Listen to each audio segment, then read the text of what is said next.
2025 iPhone അറിയുന്നുണ്ട് cinematic mode ഇല്ലാത്തത്. ഇച്ച് പോടാ എടുത്ത് iPhone 13 വരെ ഉണ്ട് സിനിമാറ്റിക് മോഡ്, പിന്നെയാണ് 2025 ഇല്ലാത്തത്. പൊക്കോണം ചുമ്മാ ചിരിപ്പിക്കാടും. അതെ ശരിയാ, iPhone 13 വരെ ഉണ്ട്. എന്നാൽ ഈ ലേറ്റസ്റ്റ് iPhone 16 സിനിമാറ്റിക് മോഡ് ഇല്ല. നിന്നോട് ഇതൊക്കെ ആരാ പറഞ്ഞേ? പറയേ ആരാ? ഇവനാണാ? നീയാണോ ഇവനോട് ഇതൊക്കെ പറഞ്ഞേ? പറയടാ, നീയാണോ പറഞ്ഞേ? അമ്പടാ, നീ ക്യാമറ യു കാണിക്കടാ. സിനിമാറ്റിക് വീഡിയോ മാത്രമല്ല, സ്റ്റെബിലൈസേഷനുള്ള ആക്ഷൻ മോഡില്ല, സ്പേഷ്യൽ വീഡിയോ ഇല്ല, പിന്നെ എന്തൊക്കെയോ ഉണ്ടല്ലോ. പിന്നെ അൾട്രാ വൈഡ് ക്യാമറ ഇല്ലാത്ത കാരണം മാക്രോ വീഡിയോ ഇല്ല, മാക്രോ ഫോട്ടോഗ്രാഫി ഇല്ല.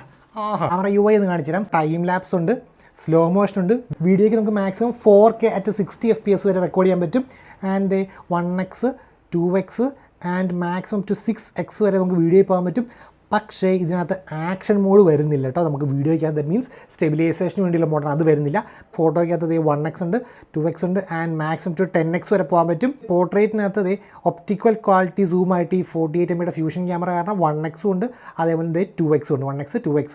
സോ നമ്മുടെ നോർമൽ കണ്ടുവരുന്ന മോഡ്സും ഉണ്ട് and then panoramic mode. Best. എന്നാൽ പിന്നെ iPhone 16 എടുത്താൽ പോരെ? അതിൻ്റെ ആവശ്യമില്ല. ബാക്കി എല്ലാ ഫീച്ചേഴ്സും 16 ഓൾമോസ്റ്റ് സെയിം തന്നെയാണ്. പോടാ, ഉറപ്പാണോ? എന്നാൽ iPhone 16 കൺഫേം 16 ആയിട്ട് കമ്പയർ ചെയ്യുമ്പോൾ ബാക്കിയൊക്കെ സെയിം അല്ലേ?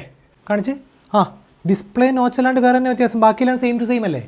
ഔട്ട്ഡേറ്റഡ് ആയിട്ടുള്ള നോച്ചാണ് നമ്മളെ 16E വരുന്നത്. പക്ഷേ 16 നമുക്ക് ഡൈനാമിക് ഐലൻഡ് വരുന്നത്. അതിൻ്റെ മറ്റു ഗുണങ്ങളെന്ന് വെച്ചാൽ നമുക്ക് ടൈമർ, മ്യൂസിക് അതൊക്കെ നമുക്കിങ്ങനെ പ്രസ് ആൻഡ് ഹോൾഡ് ചെയ്തിട്ട് അതിനകത്ത് നമുക്ക് യൂസ് ചെയ്യാം. ഒരു സ്റ്റാക്കബിൾ ആയിട്ട് നമുക്കൊരു യൂസ് ചെയ്യാൻ പറ്റും. ഇപ്പോൾ നമ്മുടെ നൗബാർ, സാംസങ്ങിൻ്റെ നൗബാർ പോലെ തന്നെ യൂസ് ചെയ്യാൻ പറ്റും. സോ അതൊരു ഫീച്ചർ ഫ്രണ്ട്ലി. 16E വരുമ്പോൾ നമുക്ക് മാക്സിമം ബ്രൈറ്റ്നസ് വരുന്നത് 800 nits ഓഫ് ടിപ്പിക്കൽ ബ്രൈറ്റ്നസ്.